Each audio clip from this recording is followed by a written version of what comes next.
আসসালামু আলাইকুম everyone, welcome back to my channel. আশা করি সকলে ভালো আছেন। ডিম টমেটোর এই মজার রেসিপিটি থাকলে একতলা ভাত আপনি শুধু এই রেসিপি দিয়েই শেষ করে ফেলতে পারবেন। তো কি করে আমি ডিম টমেটোর এই সুস্বাদু মজার এই রেসিপি কত সহজে কত কম উপকরণে কম সময়ে আমি তৈরি করেছি সেটি জানতে হলে পুরো ভিডিওটি না টেনে দেখতে হবে।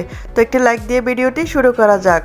এই রেসিপির জন্য প্রথমে আমি এখানে 4টা মাঝারি সাইজের পাকা টমেটো নিয়ে নিয়েছি। আপনারা চাইলে কাঁচা টমেটো নিতে পারেন। এখানে আমি একটা ডিম নিয়ে নিয়েছি। কড়াইতে আমি তেল দিয়ে দিয়েছি 1 টেবিল চামচ। তেলটা গরম হয়ে গেলে আমি পেঁয়াজ কুচি কিছুক্ষণ নেড়ে চেড়ে ভেজে নিয়েছি। এখন এর মধ্যে আমি হলুদের গুঁড়ো দিয়ে দিয়েছি 1 চা চামচ, ধনিয়ার গুঁড়ো দিয়ে দিয়েছি 1 থেকে 2 চা চামচ, লবণ দিয়ে দিয়েছি 1 থেকে 2 চা চামচ।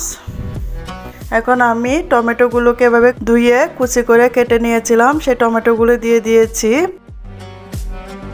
এখানে আমি কাঁচামরিচ ফালি করে কেটে দিয়ে দিয়েছি। এই রেসিপিটা একটু জাল জাল হলে ভালো লাগে সেজন্য। তো আমি নেড়ে চেড়ে দিয়েছি সবগুলো এবং ঢাকা দিয়ে রেখে দেবো ছোটো আছে 10 মিনিটের মতন। 10 মিনিটের মধ্যে দেখেন এটা নিজের থেকে পানি ছেড়ে দিয়েছে, সেজন্য এই রেসিপিতে পানি ইউজ করবেন না। আমি এই ডিমটাকে ভালো করে ফাটিয়ে নিয়ে এর মধ্যে দিয়ে দিয়েছি। ডিম দেওয়ার সাথে সাথে কিন্তু ভালো করে নেড়ে চেড়ে দিতে হবে, না হলে ডিমটা দলা পাকিয়ে যাবে। তো এইভাবে নেড়ে চেড়ে দিয়ে ছোটো আছে আরও 5 মিনিট বসিয়ে রেখেছি। এখন 5 মিনিট পর এখানে আমি ধনে পাতা দিয়ে নেড়ে চেড়ে এই রেসিপিটা চুলা থেকে নামিয়ে নেব। তো বেশ এতটাই সহজ এই রান্নাটা। তো তৈরি হয়ে গেছে আজকে আমার ডিম টমেটোর এই মজার রেসিপিটি। এটি এক অমৃতের মতন। তো রেসিপিটি যদি ভালো লেগে থাকে লাইক কমেন্ট শেয়ার করতে ভুলবেন না। আমার চ্যানেলটা সাবস্ক্রাইব করে আমার পাশে থাকার জন্য অনুরোধ রইল।